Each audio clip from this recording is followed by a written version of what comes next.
আজ বন্ধুদের সাথে বেরিয়ে পড়লাম চায়ের আড্ডা দিতে। রাধে গোবিন্দ নাম করে চলে গেলাম কল্যাণ রোডের সামনে। কিছু দূর যেতেই ব্রিজের তলায় বন্ধু দাঁড়িয়ে ভাবলো যাবে কি যাবে না। তারপরে কিন্তু সালমান খানের মতন হাত দেখেই বেরিয়ে পড়লো আর আমিও চলে গেলাম। ফাইনালি আমাদের ডেস্টিনেশনে পৌঁছানোর পর আমাদের গাড়ি রাখা জায়গা খুঁজছিলাম। তারপর দেখতে পেলাম একটা ফাঁকা জায়গা, সেখানে কিন্তু হায়াবুসা পরপর রেখে দিলাম।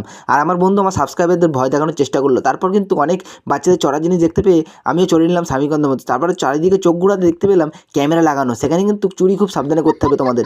তারপর জিমটে পাক ডুমডুম করে ভেতরে ঢুকে পড়লাম। তারপর মনে পড়লো উপরে যেতে হবে। উপরে গিয়ে দেখতে পেলাম ফাঁকা পুরো। সেই দেখে বন্ধুরা কিন্তু রিলস বানিয়ে নিল। তারপর আমি চুপচাপ বসে বসে দেখতে থাকলাম। আর বন্ধুরা তারপর ফাইনালি আমার 100 টাকা দিয়ে চায়ের অর্ডারটা দিয়ে ফেললাম। আর নয়ন চলে গেলো চায়ের অর্ডার নিতে। তারপর বন্ধুরা ওইটার আসতে ভাবতে পারলাম যে আমাদের খাবার আসছে, কিন্তু না, পেছনে টেবিলে চলে গেলো। তারপর ফাইনালি আমাদের চায়ের চলে আসলো, 1 2 3 করে দিয়ে গেলো। তাই চায়ের চুমুক দিয়েই লাইক দিয়ে দেখতে পেলাম নয়ন কিন্তু চা ফেলে দিয়েছে। তারপর মুখে হাসি বুকে কান্না নিয়ে চা খাওয়া দেখতে থাকলো আমাদের। তারপর ফাইনালি চা খাওয়া হয়ে যাওয়ার পর সন্ধ্যা হয়ে গেলো। সন্ধ্যা হয়ে যাওয়ার পর আবার চলে গেলাম হায়াবুসা নিতে গিয়ে দেখতে পেলাম আমাদের হায়াবুসা কিন্তু নিচে পড়ে আছে।